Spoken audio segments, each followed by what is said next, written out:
Es uno de los metales más utilizados del planeta. Cada día, más de 100.000 toneladas de cobre salen de las entrañas de la Tierra. China, por sí sola, consume más de 14 millones de toneladas al año. Y sin embargo, para obtener una sola tonelada de este metal, hay que remover casi 200 toneladas de roca. Un esfuerzo colosal, para conseguir algo que usamos a diario sin siquiera notarlo. Porque sin cobre, la civilización moderna simplemente se detendría. Está en los motores que nos mueven, en los cables que alimentan nuestras ciudades, en los sistemas de calefacción que nos protegen del frío y en casi todo aparato eléctrico que usamos a diario. El cobre es el hilo invisible que mantiene con vida a nuestro mundo. Pero lo curioso es que casi nadie se pregunta cómo se obtiene. ¿De dónde sale exactamente ese metal rojizo que parece tan común, pero que sostiene toda la infraestructura moderna? Hoy vamos a entrar al corazón de una de las minas más grandes del planeta para descubrir el viaje completo del cobre, desde una roca enterrada en el desierto, hasta el metal puro que da energía a nuestras vidas. El cobre es uno de los mejores conductores de electricidad y calor que existen. Es resistente, flexible y puede reciclarse una y otra vez sin perder calidad. Un verdadero milagro metálico. Pero antes de llegar a ese estado brillante y perfecto, su historia comienza bajo un paisaje brutal. En el norte de Chile, en pleno desierto de Atacama, uno de los lugares más áridos del mundo, se encuentra una gigantesca herida abierta en la tierra, la mina de Chuquicamata. Desde el aire parece un cráter lunar, una serie de terrazas inmensas descendiendo hasta perderse en la profundidad. Pero en realidad es una ciudad industrial subterránea, con camiones que parecen edificios en movimiento, excavadoras que devoran montañas y explosiones que resuenan como truenos metálicos. Aquí, más de 300.000 toneladas de cobre son extraídas cada año. Sin embargo, antes de llegar al mineral, los mineros deben remover capas enteras de material estéril. En algunos puntos, el yacimiento alcanza los 100 metros de profundidad. Eso significa trabajar con maquinaria del tamaño de un edificio y toneladas de explosivos cuidadosamente calculadas. Cada día comienza igual. Una enorme perforadora se detiene en la superficie y empieza a hacer agujeros en la roca, llamados barrenos. Cada uno tiene más de 16 metros de profundidad, el equivalente a un edificio de 5 pisos. Dentro de cada agujero se introduce una mezcla de nitrato de amonio, combustible y una dosis precisa de un explosivo conocido como ANFO. Luego, los mineros lo sellan con material estéril. Desde una distancia segura, un operario activa las cargas. Lo que sucede después es un espectáculo tan brutal como controlado. Cientos de explosiones estallan en serie, separadas por apenas 2 milisegundos entre sí. Cada detonación está calculada para fracturar la mayor cantidad de roca posible sin generar una nube de polvo que cubra todo el valle. El poder de cada estallido es tal que, en conjunto, podrían derribar un rascacielos entero. Después del estruendo, el silencio vuelve, y comienza el trabajo pesado. Gigantescas palas mecánicas, con cucharones del tamaño de una habitación, recogen los fragmentos de roca y los depositan en los camiones de minería más grandes del mundo. Cada uno puede cargar hasta 400 toneladas. Para ponerlo en perspectiva, eso equivale al peso de 300 automóviles o a un Boeing 747 completamente cargado.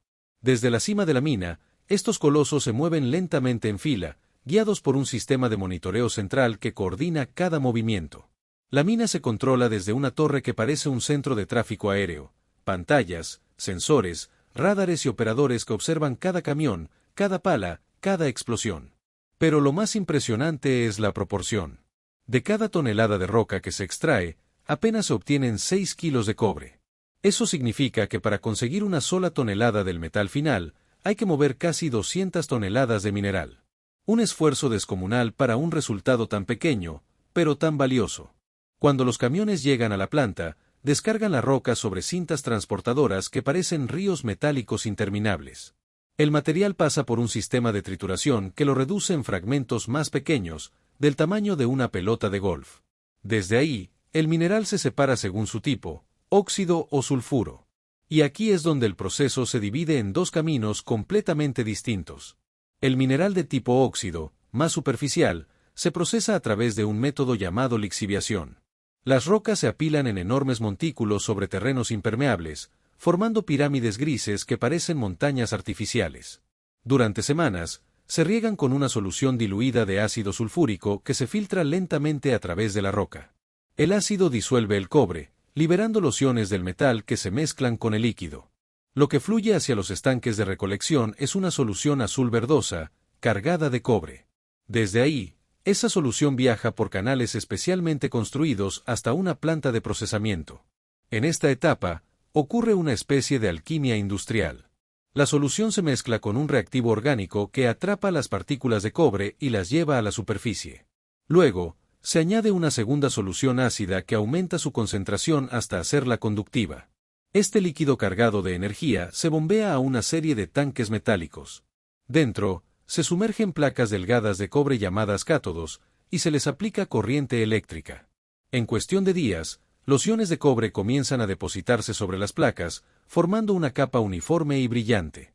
En 10 días, cada una alcanza un grosor de 2.5 centímetros y un peso de unos 125 kilos. El resultado, cobre con una pureza de 99.99%, tan limpio que puede usarse en la fabricación de cables eléctricos de alta precisión. Este proceso se conoce como electroobtención y transforma literalmente un líquido en metal sólido. El cobre se desprende de las placas, se limpia, se corta y se empaqueta en bloques listos para fundirse.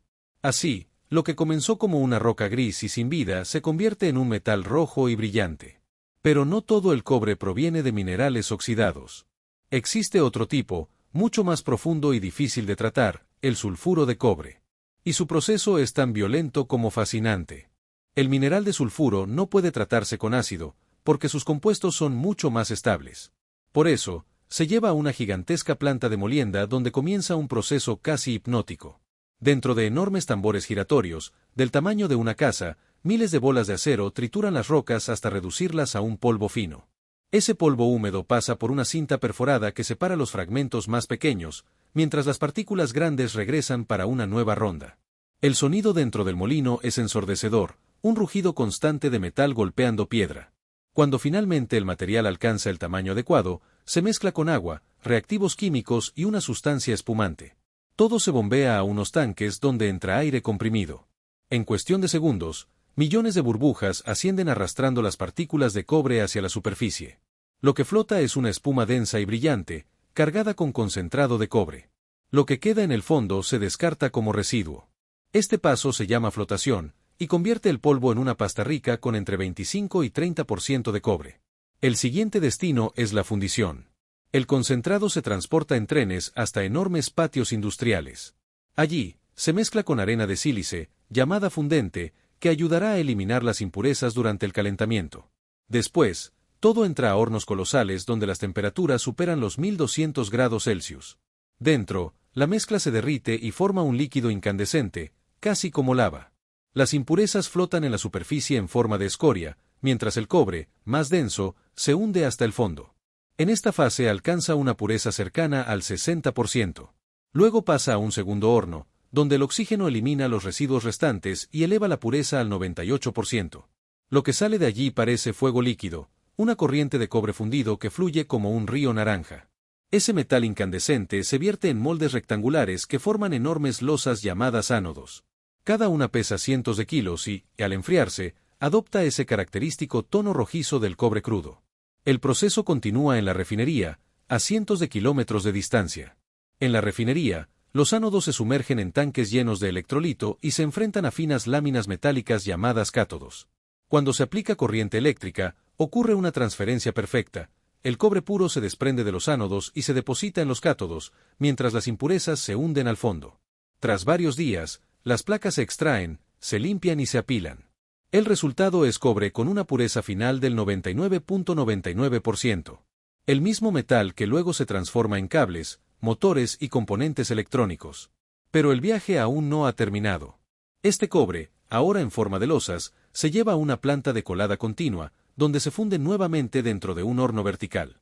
Desde el fondo del horno, el metal fluye hacia un molde que forma bloques de 6 metros de largo.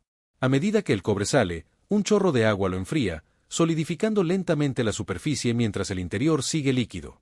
El resultado es una barra rectangular que se mueve como una serpiente de fuego. Luego, unos rodillos gigantes la comprimen y la estiran, reduciendo su grosor milímetro a milímetro, hasta que se convierte en una varilla delgada de apenas 7 milímetros de diámetro. La varilla caliente se enrolla en espirales perfectas sobre carretes de acero. Cuando se enfría, Una máquina compacta el rollo para facilitar su transporte. Cada carrete contiene cientos de metros de cobre puro, listo para ser convertido en alambre conductor. Ese mismo alambre será usado para construir transformadores, circuitos, motores eléctricos, paneles solares y líneas de transmisión. Es el esqueleto metálico de nuestra era tecnológica.